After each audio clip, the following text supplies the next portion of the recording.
two coaches, one that I felt close with, one that I didn't feel close with. Now, both of those coaches, I could trust them, I could respect them, I could feel they're like ultimately good at what they do. However, the one I feel closest to is just genuinely the one I like, the one that I have got on with and have mutual understanding with, or a bit of fun, humour, and they lighten up, and it is that closeness, is that liking of them. I don't think that is to be underrated. I think it's so important that we actually like the people that we work with.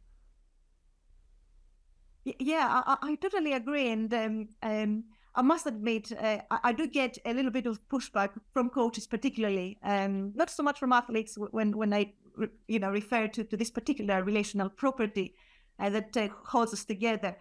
Yes, coaches sometimes do find it difficult to kind of see that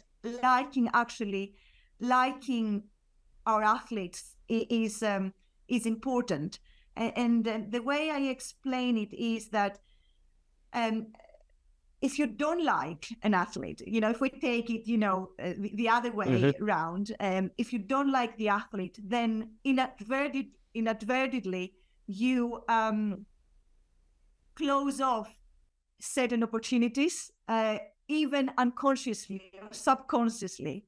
It is very likely that you will give more of your time and more of your resources as a coach to an athlete that you truly like, as opposed to someone that you don't like, or you like not as much as another. So liking can create a little bit of biases in terms of resources and opportunities. And I want to open up coaches to see that it may be unintentionally they hold back from providing similar opportunities, similar resources to the athletes that perhaps they don't like. So we need to open up their minds. I would love to be able to kind of ask all coaches to think a little bit about it and how it does affect you. And perhaps there will be, and a lot of your listeners, I'm pretty sure,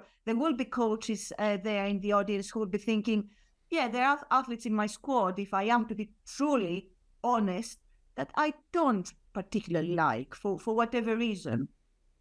Now, those biases are very important to highlight, because I've seen it play out, I've seen it happen, and it can change outlooks very fast.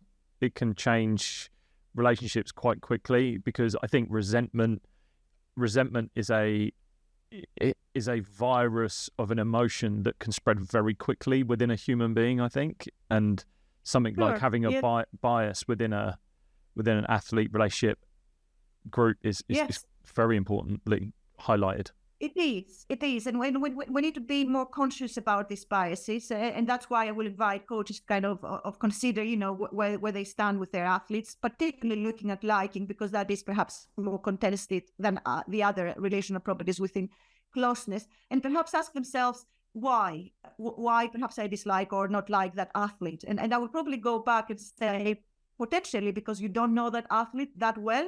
And it may be that something that athlete has done, personality-wise or attitudinal-wise or otherwise, that has disconnected you.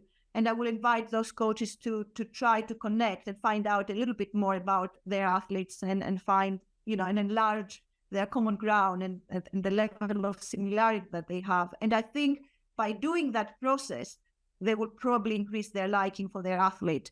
And if the feelings are mutual, I think that by approaching the athlete in that way, then the athlete will probably come around and appreciate that, hang on a minute, I like that coach right now.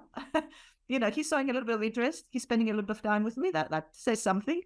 Hello, you legend. If you've enjoyed this video, then you might enjoy this video right here, which is the full unedited episode. Go on, head up to it.